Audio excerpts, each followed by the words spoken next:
And that's it, I guess. I've made it through Victory Road. Now, the Pokemon League is pretty challenging, as it is in every game. Heal up.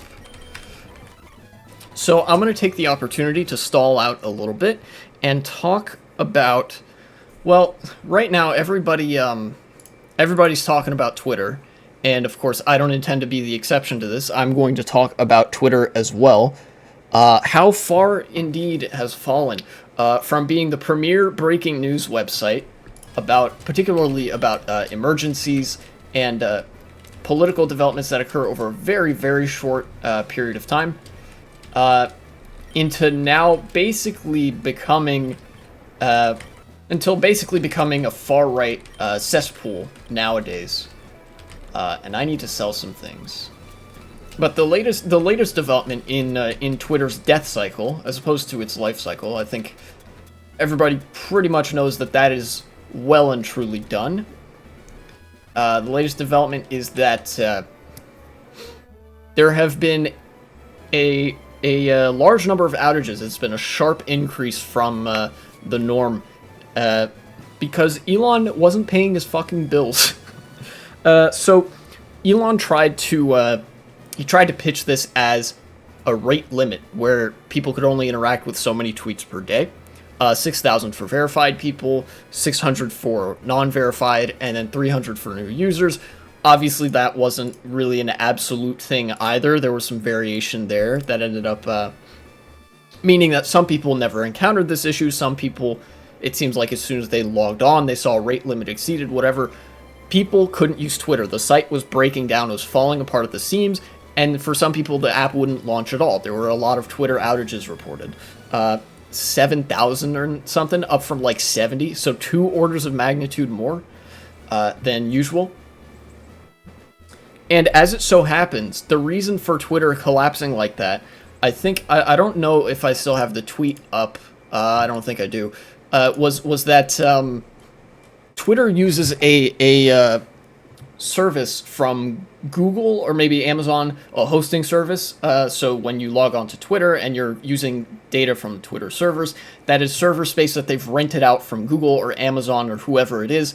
You know, anybody who's more familiar with server-side computing can fill me in and correct me on the specifics, but the gist of it is you have to pay a bill to your service provider every month. Much like people do at home for internet access, so does Twitter for maintenance of their network. And Elon Musk had been cheaping out and not paying his bills each month. So they started to cut access to servers for Twitter because Elon owns Twitter. And as a result, we've started to see the effects of that. Where now, because of the limited bandwidth, the limited server space available from what Elon had paid for, people weren't able to use Twitter as much. You know, you'd go for a little bit, and then you'd see rate limit exceeded. And for desktop users, it was as simple as you just refresh the page a couple of times, and you're all well and good. But then for users on the smartphone app, it was a little bit more of a hard block. They couldn't use Twitter anymore.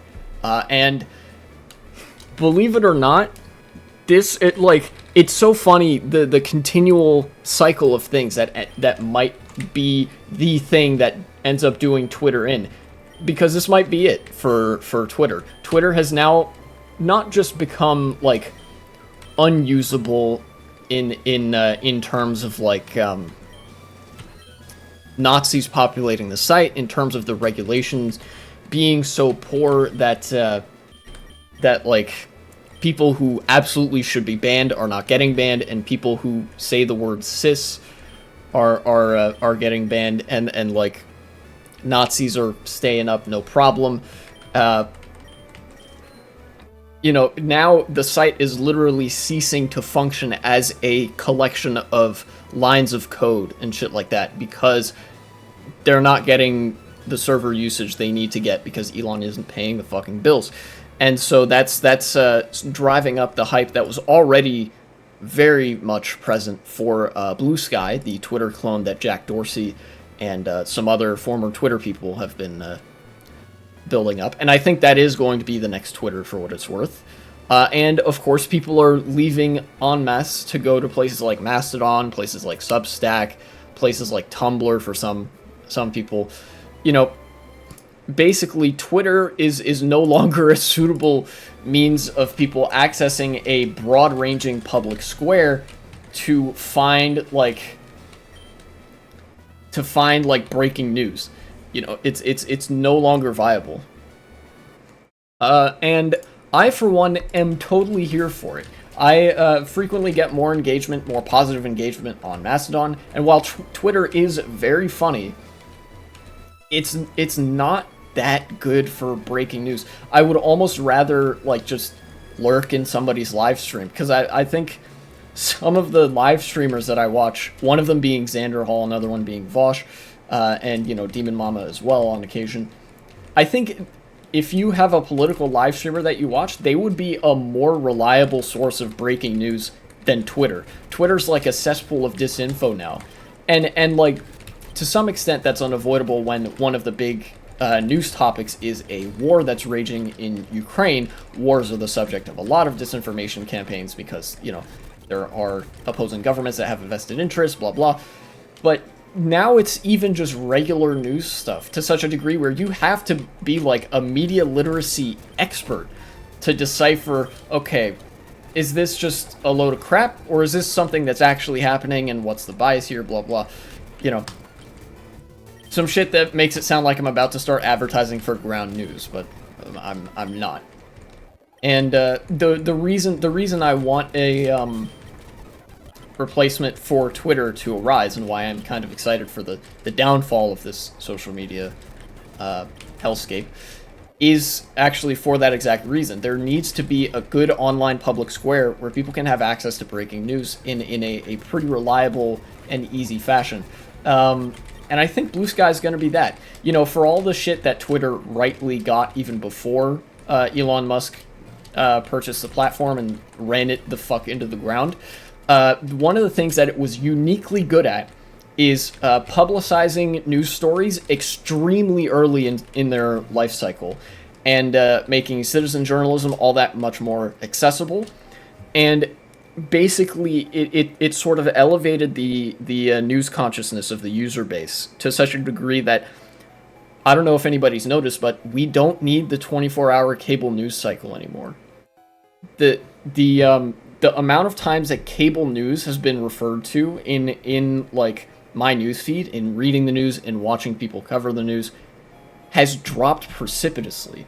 It used to be the case that Fox News, with an audience of something like, 30 million viewers per night or something like that?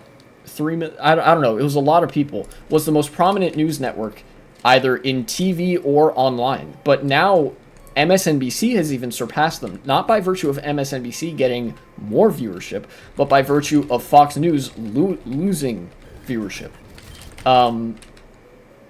You know, and the sort of the death of Twitter with nothing to replace it sort of threatens the new paradigm of news coming from the internet, and news being as accessible as it's literally ever been. And I don't want that. I want news to be, well, as accessible as it's ever been. And I want people to be able to very easily log on to whatever and just get the latest news story. Is there still going to be disinfo? Yes, unavoidably, there will be.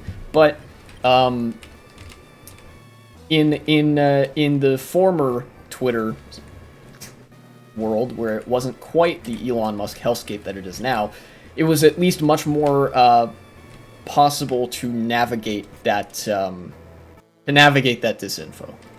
And if you will excuse me for one moment, I'm actually going to enable these cheats here so I can skip through some leveling up real quick, and then get to the part of the game that I wanted to get to, which is fighting the Elite Four. Trust me when I say that, you know, you wouldn't be missing anything. The reason I'm putting on these cheats is just to make this go faster. It would be just as easy otherwise. It would just be a lot more boring.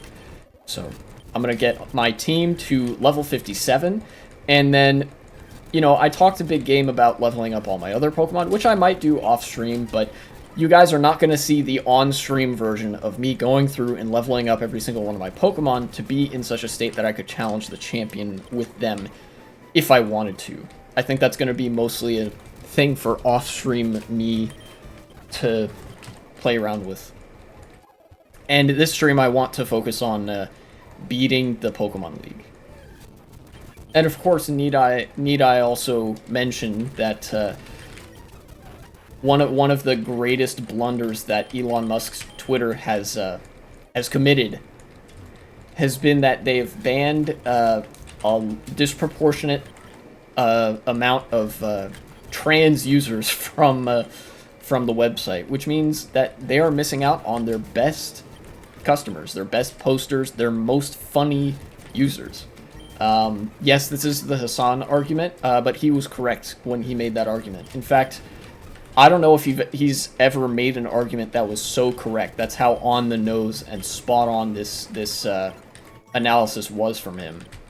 That, like, yeah, Twitter without trans people cannot survive. One of the only things keeping that site going for as long as it was that trans people were extremely funny. But, you know, no more, because Elon Musk wants to have his little Nazi 4chan board on Twitter and whatever. To be honest, I'm kind of over it. I'm just now holding out for a Blue Sky invite code, and when I get one, I am ditching Twitter for good. You know, no more Twitter for me. I might lurk, you know, but I think not really gonna post much of anything on Twitter. I think Blue Sky is going to be my next preferred social media outlet. Of course, I will remain on Mastodon. Don't let that. For anybody who actually knows about me through Mastodon, I have gotten some viewers from there, and Mastodon is a great platform. I do intend to stay on Mastodon, obviously, because Blue Sky just being Twitter before Elon Musk took over, it's going to have a lot of toxicity and a lot of the problems that pre-Elon Musk Twitter had. You know, antisocial tendencies, etc., etc. PvP, social media environment, that sort of thing. And, you know, I think I need somewhere where I can interact with people, and that is not the case. So, don't fret, I will still be on Mastodon.